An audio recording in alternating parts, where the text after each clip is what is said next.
Okay, yep. So I'm Mark Mars. I run Niche Website Builders with Adam Smith, who was recently on Doug's show as well. So, yeah, we've been running that agency now for since December last year. I've previously run another digital agency, which is more of a traditional kind of local business kind of agency in the real world, I guess. And prior to that, I worked at Microsoft for about a decade as an application development consultant, and kind of in between the agency, like before I left Microsoft, and then after, I also started a SaaS software company with a couple of developer friends of mine at Microsoft. Well, we essentially created a software tool and then got investment, and the rest is history, I guess, with that one too. Awesome. And when did you get into like affiliate marketing and some of the, things that you work on today?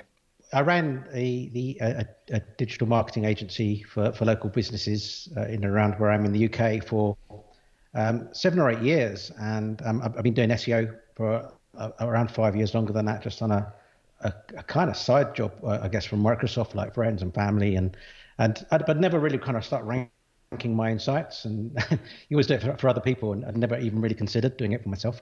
And I started to do that actually just as I was finishing up with my last agency, and started getting into the world, and I came kind of the usual kind of route, I guess, of Pat Flynn and then Spencer and then yourself, Doug, and kind of I got really interested in the affiliate marketing world.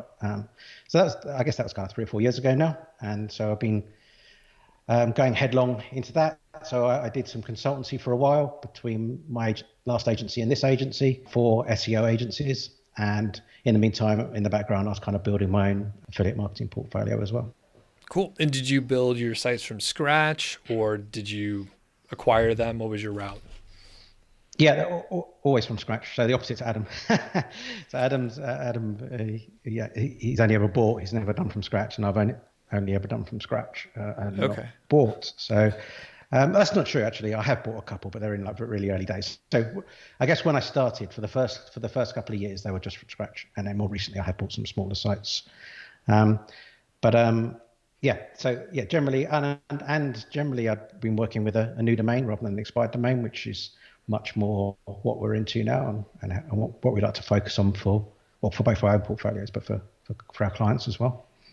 All right. Very cool. And we were just chatting earlier, and I want to point something out that people may not realize. I didn't even know it until you told me. You said that the domain and niche website builders started as you documenting a case study, which is sort of still in play. I mean, people can go and read some of the early days, and that was like at the end of 2018 or so. So can you tell us a little bit, maybe just about that site, and then how the process went documenting it, and then what opportunities it brought by, putting yourself out there? Because it kind of started at nothing, right? The site had no Yep. traffic. You had no chops really, right? And you were just hmm starting to blog in internet marketing like everyone else, right? So tell us about that.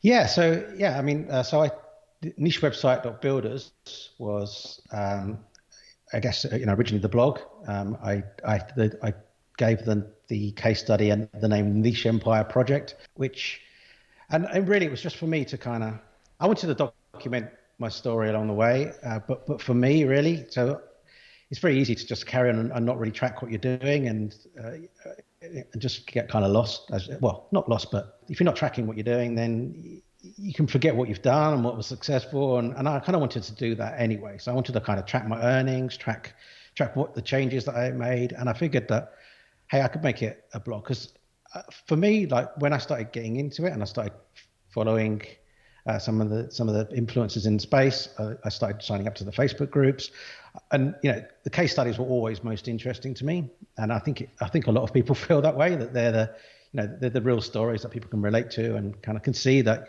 the real grind that it takes. It's just not an overnight thing, and then it's much more believable, I think. And so I figured I'd start the case study as well, so I could document it myself, but also I just wanted to share it with the group and kind of get feedback and that kind of thing. So I yeah, I started sharing that with the different groups.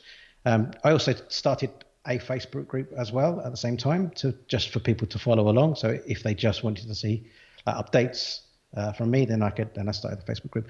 So that kind of grew over time. I can't remember kind of how quickly it grew, but it was growing pretty quickly. It was getting quite a few people interested, because, like I say, people generally seem to be interested in case studies. So that was running for about a year, probably, that Facebook group and the case study, before Adam and I met. And then 3 months after, we kind of started the agency, and we kind of flipped the group then and made it the company. But yeah, on the blog still today, if you go to the Niche Website Builders website, you can still see the updates from that case study. And I was doing it every single month, and it was pretty detailed. They were pretty long blogs. It took me quite a while to do. Went into all of the details, and I think that was what people quite liked, because I went into the exact processes, and it wasn't high level. It was quite detailed in everything that I did every month. But it also kept making me push on and do more each month as well. So I had something to write about. So it's kind of had that effect too. Yeah, I love the case studies. When I started, Pat Flynn was doing the Niche Site Duel 2.0, so that's circa 2013. And then I think the site that he started was the food trucker site out of that case study. And then right around that time, Spencer was doing his Niche Site Project 1, which he graciously let me use the name, which was, it ties into project management. That's how I try and justify it. I would name it something different potentially, maybe knowing what I know now, but it's fine. Spencer's good with it. I'm not trying to confuse people that we're the same person or anything. And I would encourage people, right? If you're thinking, hey, I do want to document my stuff and you want to give it a shot, people do love the case studies. And if you can do what Mark has done, I think like you can really get traction. I mean, you still spend a year on it, and you obviously moved on, and you're not doing active updates on that case study currently, right? Pretty much. Not. And the last one was like 4 or 5 months ago. So it was kind of doing. So I've been running about 18 months, and it was doing about 1,500 a month.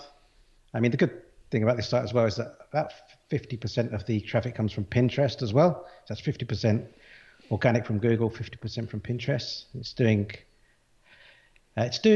It got to around 60,000 sessions a month at its peak. I think the last update it had gone down to like 55, but it's kind of been trucking along and just earning that kind of revenue passively-ish. Lately, though, I've been adding more content and adding a whole more links, because it's doing well. I haven't had the time to kind of invest in it, so I've been pushing some more time into it. Hopefully, we can get it near the 6-figure mark and kind of look to sell it next year. So, very cool. Yeah. Doing some of the stuff I've neglected, like internal links and stuff as well. So, or proper internal linking, should I say? So, okay, very cool. Silos on that.